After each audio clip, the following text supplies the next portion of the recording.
I'm so deeply honored and grateful that you're joining me for a fresh approach to painting, Gateway to the Inner Artist. A fresh approach to painting, Pilot on Baby 1.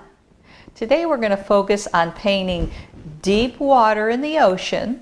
I'm going to teach you my famous Z stroke that guarantees perfect water every time. And we're going to use a painting called In the Swim. In the Swim is part of my Fluid Dreams series. Collectors often remark that the Fluid Dreams series paintings of water remind them of cruises or vacations that they've taken. So let's get started, and we're going to go ahead and start from the top down. We're not using many colors. We're going to use some white with a wet brush, and we're going to first put in our sky. I'm going to go down about 3 inches. Let me tell you about the canvas we're using. We're using a linen canvas size 20 by 20. I've chosen 20 by 20 so that we can get a graduation of water from top to bottom. And remember, this is deep ocean water, slightly different than water you would find on a beach. The linen is going to aid us in creating smooth, rich water with a depth to it. So let's get started. We'll go ahead and put some white on our brush, and we're going to paint the first 3 inches of this painting with just solid white. I'm not adding any more color to this paint, just using the solid white and getting the top part coated. They don't have to be perfect because the white will work into our next layer. Okay, so now I've completed that top portion. I've come down about 3 inches. My canvas size is 20 by 20. So if you want to do some math, you're more than welcome to do that. I'm going to add now a little bit of light permanent blue. I'm identifying with the light permanent blue where my water is going to begin. So I'm going to not have too much paint on my canvas, but now make note of how I'm gripping this. This is incorrect. Don't grip your brush like a pencil. If you hold it too close to the edge, you're going to end up drawing automatically. So pull your hand all the way back and now paint. I'm going to add again some more white.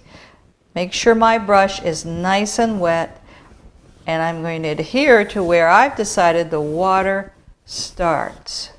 Now, this is the beginning of my Z stroke. If you watch closely, the Z takes a dip down. I lift my brush off the canvas and come back down, touching my wave halfway. So here we are. Once you learn this stroke, you will be able to paint perfect water every time. Now, so I am just going to pull that across. And if you notice, and you can see very closely, that I now have the suggestion of water. I'm going to continue down with this light permanent blue. Again, now see, my hand has slipped again. I'm going to draw my hand back to the end of the brush. This is going to give me very big, long waves. This is my Z stroke.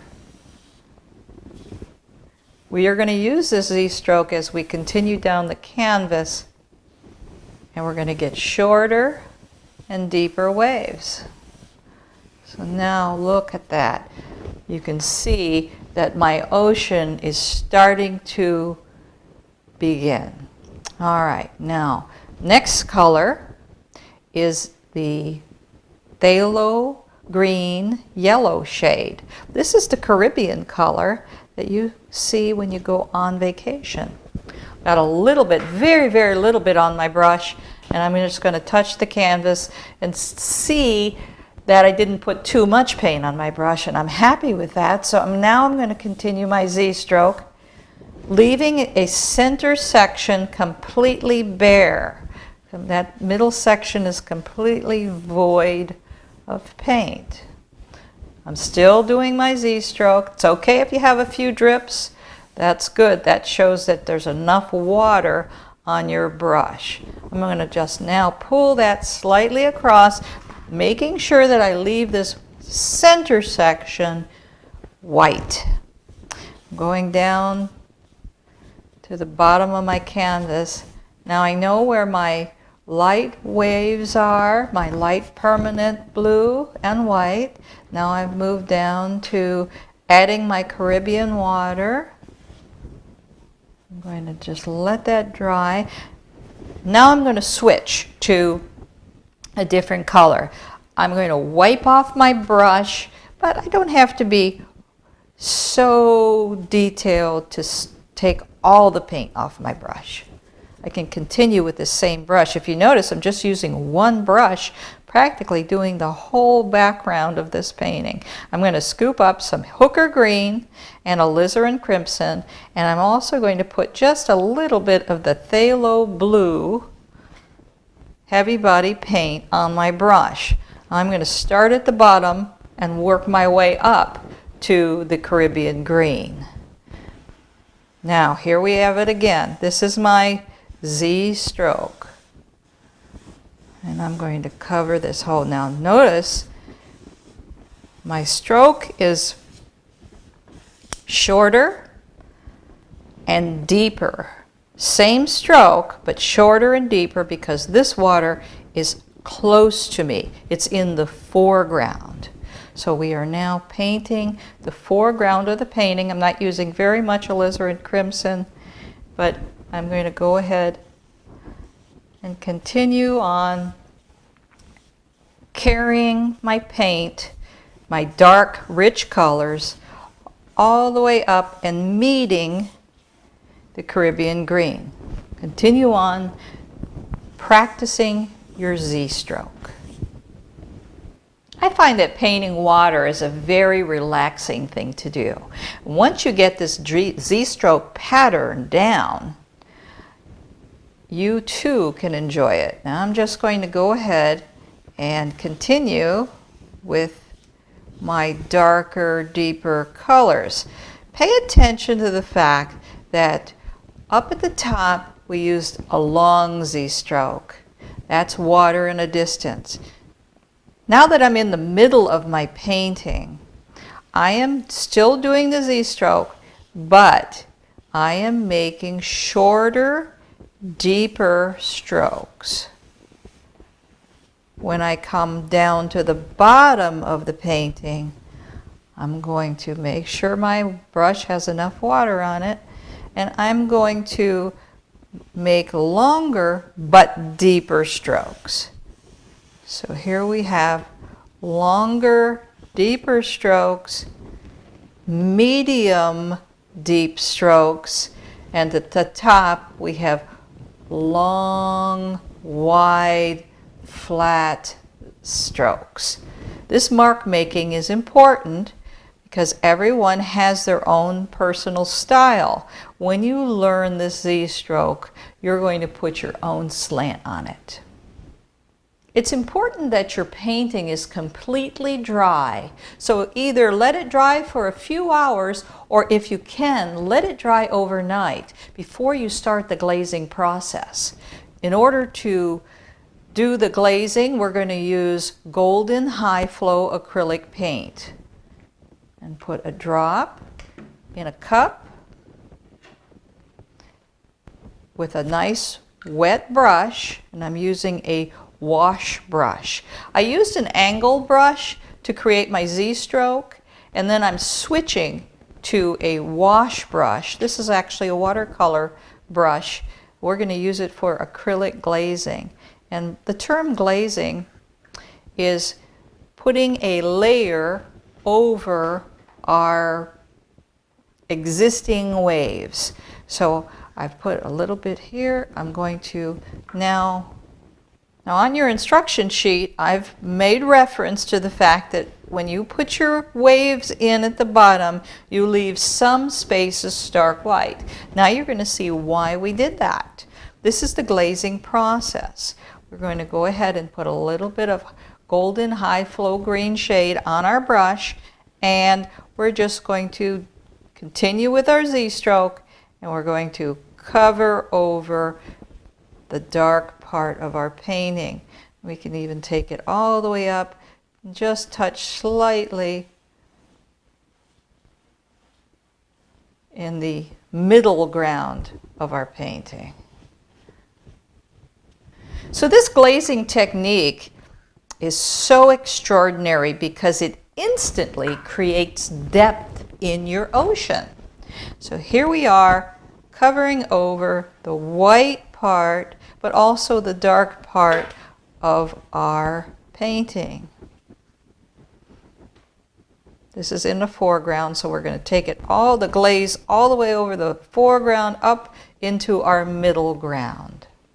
So by putting the glazing over the existing waves in the foreground, what I'm doing is creating a place where the light is hitting the dark waves and you can see through the ocean. This is an easy way to create a transparent look to your foreground. The part of me that encourages you to be a frugal painter is to use all the paint that's on your brush. So now that we have just a little bit of paint on this wash brush, I'm going to wet it up just slightly more, and I'm going to look at fine-tuning my waves in the middle ground. Now by doing my Z-stroke, I'm going to pull it across, always mindful as to how deep is my Z-stroke. Continue it on, even though it's a top layer and even though it's a glaze, I'm going to continue focusing on my Z-stroke. I'm using up the paint in my brush as well. And now you notice we have these beautiful waves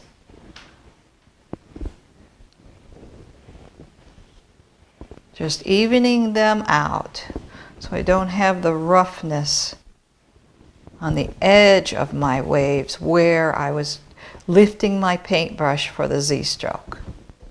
There you go. I'm going to continue on with my wash brush and take a little bit of hooker green and a touch of yellow. This is going to create a different kind of green than the Caribbean green. And I'm going to add this color to my middle ground. When I tap the painting, I see, oh, it's a little bit too yellow. So I'm going to add a little more hooker green to my brush. I have very little paint on my brush. And just going to continue with my Z-stroke in this middle area.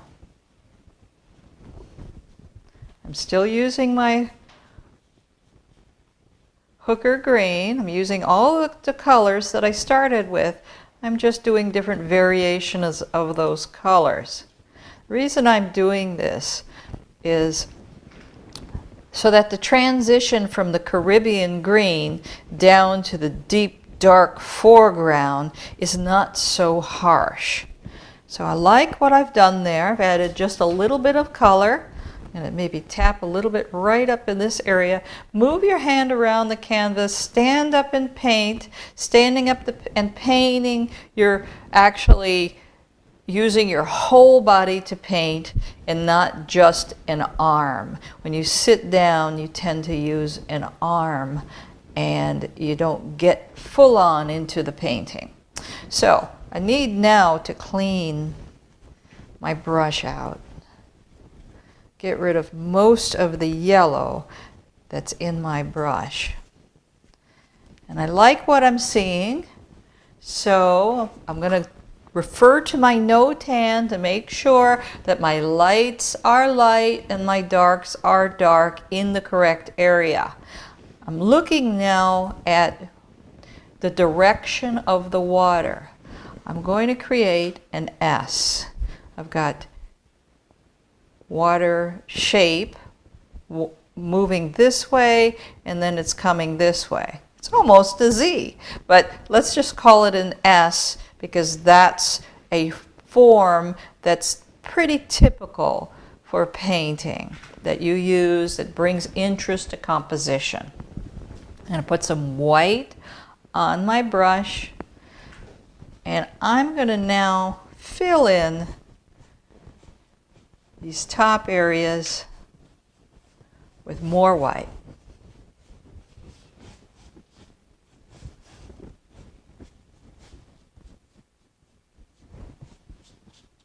My goal is to fill in everything, all the bare canvas that is exposed. My green's already dry, so I can go right over that. Always working with my Z-stroke. Step back and make an assessment. Continually stepping back before you add layers to your painting. That's the only way to paint water. So now I've got a little bit of color on my brush. I've added some more white, and I'm going to fill in this middle area. I'm leaving it white. Watch my hand movements. Take it all the way out to the side.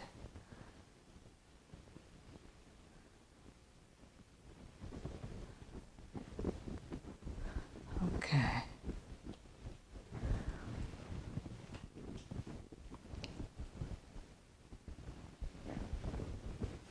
Got a little rough spot right here, so I'm going to just move in with my brush, with the little bit of paint that's on my brush, and I'm going to grate my Z-stroke. Continuing to pull my paint together, filling in all the blank areas on the canvas.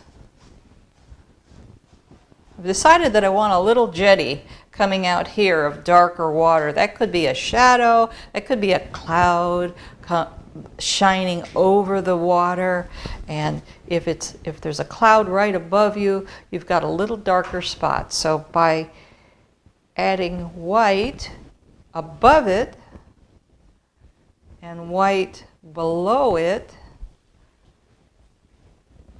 I've now accented that dark area. Who knows? Could be an airplane. I'm just going to let the viewer decide what the shadow is. It's creating interest in your painting. Okay, so I feel comfortable with the very top portion of that painting. Now I'm going to move down and keep adding white. This is another layer. You will probably do 5 layers of paint on this canvas before you're done. 5 layers of waves, that is. Okay, now I'm looking here. I want my water to come this way and this way in a Z shape. So I'm going to accomplish that with a color. I'm going to accomplish that with white. So this, always leaving my center portion white where the majority of the light is shining down on the canvas. All right, I've decided I need a little more blue.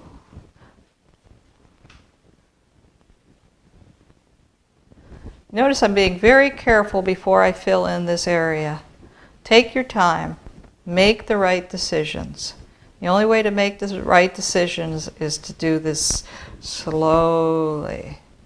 All right, so I've got my water coming, my white coming this way, coming this way. Okay, I think I'm brave enough now. I'm going to go ahead and fill in this part. And got the blue on my brush still. And I'm just going to use up that blue.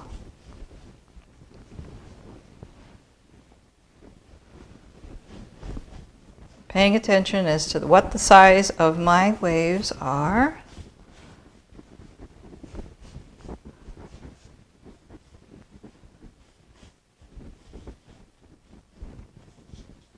Catching all the drips. My brush is nice and wet, so I'm catching drips. See the movement of my hands.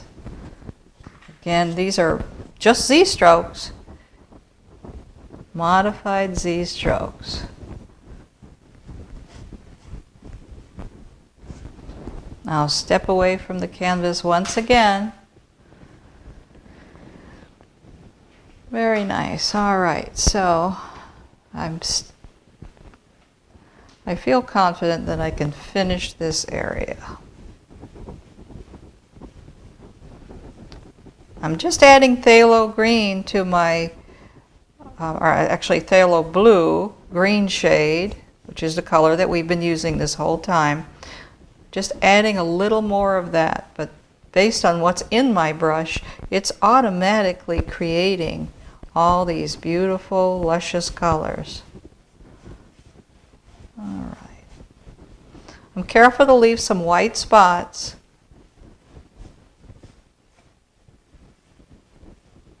As I go until I'm completely done. Okay, now this is where the magic happens. Take your canvas and flip it upside down. Okay, now I still have my wash brush with my dark colors on it, and I can see so much more now that my painting is upside down. I'm going to go in and make my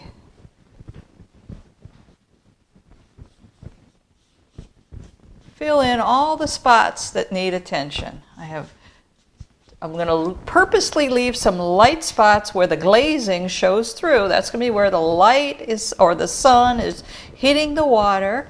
I'm going to introduce diazonine purple into this dark area. It's just going to add to the richness.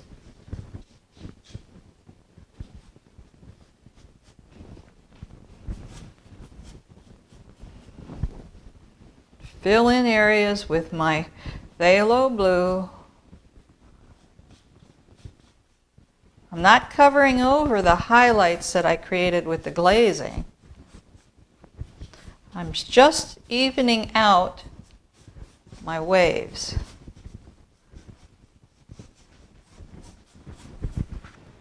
Need to switch colors here, so I'm going to switch back to my angled brush. Go in with my light blue, and then just tap the areas that I need to tap. I'm still doing my Z stroke, and I'm still paying attention. Am I in the middle ground or am I on the foreground? The middle ground has short, wide Z strokes. Of course, the foreground has which is now the top of the painting, that has the long, deep strokes. I'm moving my way up to the top of the painting. The sky. Let's call it the sky, because we're upside down, so we're not sure what's the top. Add some more white to my brush, and I'm going to go over this area while it's upside down. I pressed a little too hard in this corner of the canvas, and I can actually see the frame of the canvas. That's something that's going to happen to you. Just lighten up on the pressure that you're applying to your brush, and that has a lot to do with how you're holding your brush. Pull your hand all the way back and touch the canvas lightly. There you go.